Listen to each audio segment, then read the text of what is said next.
sekalian, kalau kita boleh reflect sebentar ya, dunia Islam hari ini, saya boleh katakan mungkin di zaman yang paling hina. Kita dihina, kita dibunuh, kita dihalau, kita diperlakukan segala-galanya. Dan kalau kita lihat beberapa tanah air umat Islam telah terlenyap daripada peta dunia.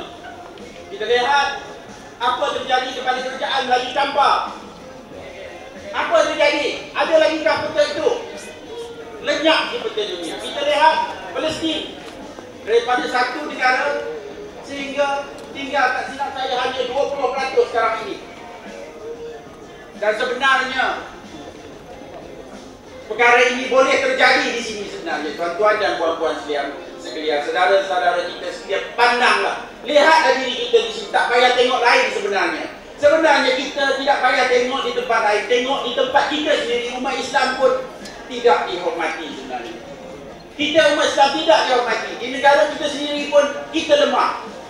Kita lemah, kita tidak dihormati. Bila kita tidak dihormati, kita lagi lemah. Redakah kita berterusan lemah begini, tuan-tuan dan puan-puan sekalian? Tidak.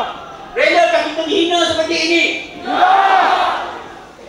Tuan-tuan dan puan-puan sekalian, fikirkan apa akan jadi kepada anak cucu kita kalau kita hari ini kita begini, anak cucu kita tidak ada tempat satu hari nanti. Kita di sini, walaupun di negara kita, di tanah air kita, bagaimana Palestin juga, kita lihat bagaimana hari ini kita lihat bercakap pun tak boleh orang kita, buat sikit pun tak boleh. Cuba bayangkan, ini di keadaan negara kita diperintah oleh umat Islam. Cuba bayangkan kalau sesuatu terjadi. Cuba bayangkan tuan-tuan dan puan-puan sekalian, apa akan jadi kepada kita? Redakah kita hina? Redakah kita diperlakukan sesuka hati? Jangan cakap jauh, jangan tengok jauh. Nak bekerja pun belum tentu dapat. Nak kerja kena buka tudung. Ini apa ni semua ni? Redakah kita biarkan dia begitu saja? Sudah tentu kita di sini bukan bercerita untuk bersingsing lengan pergi buat sesuatu untuk merosakkan keamanan yang ada, tetapi kita juga tidak boleh rela duduk diam di rumah tanpa buat sesuatu, oleh kerana kita tidak terkesan dengan apa yang terjadi di sekeliling kita ya.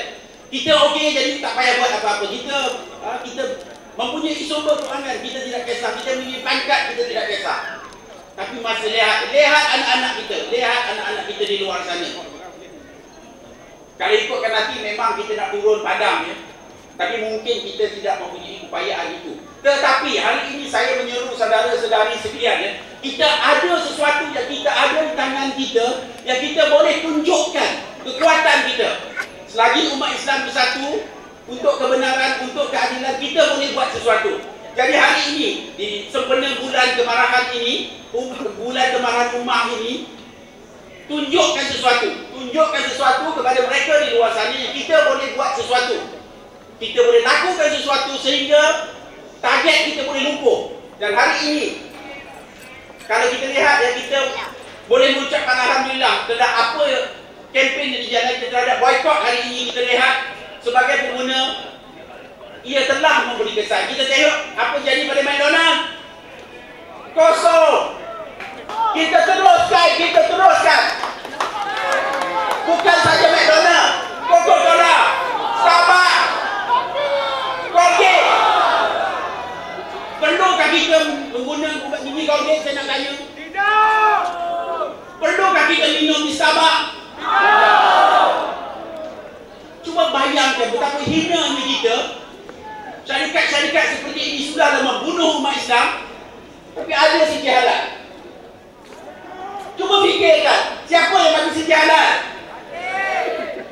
Saya bukan nak marah Jakir, kita susah, kita bersalah pasal kita pergi makan. Macam tak ada makanan lain yang kita nak makan. Kita bukan cerita pasal pergi ya, berkorban jiwa dan raga. Alhamdulillah orang-orang di sini kuat. Tapi kita kebanyakan di sini masih di Malaysia. Jadi sedikit yang kita ada hari ini, gunakan untuk menghantar signal yang jelas yang kita tidak rela diperlakukan begini, dan kita akan terus melakukan sesuatu untuk menghantar signal yang jelas. Jika ini tidak henti, maka kita umat Islam, dan umat itu bukan Islam di sini, yang backward terhadap kekejaman yang dilakukan, kita boykot produk-produk ini. Kita tengok kawan-kawan kita di negara lain pun juga telah turun padam. Jadi saya harap selepas ini jangan lagi ada Coca-Cola, jangan lagi ada Coca-Cola. Ingat ini yang kita boleh lakukan tidak menjadi masalah. Kita tak perlu berkorban jiwa dan raga hanya Coca-Cola. Adakah ini satu masalah untuk kita boykot Coca-Cola? Kita dalam senyum saja hari ini kita boykot Coca-Cola, kita hantar signal bagi mereka supaya mereka tahu kita sudah tidak mahu lagi keadaan begini. Kita sudah tak mahu lagi terima kita dihina dan dicaci dan dibunuh.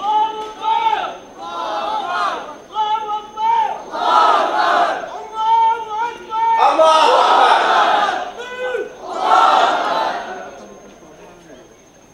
Jadi saya harap ya, pagi ini kita mulakan program kita dan kita terus meneruskan hasrat dan azam kita. Kita tak mahu selepas ini ada yang bagi minuman Coca-Cola ke di luar sana dan kita pun terima, tak apa. Kita tak mahu. Kita wujudkan agenda dalam diri kita. Mulai dari sekarang, wujudkan agenda. Sesiapa saja wujudkan agenda untuk melakukan sesuatu untuk mengubah nasib kita.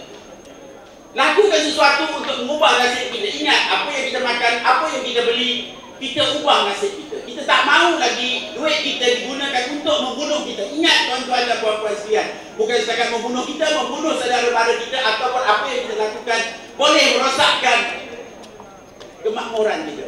Bagi pengguna yang ingin mengemukakan sebarang aduan, sila hubungi alamat dan nombor telefon yang tertera.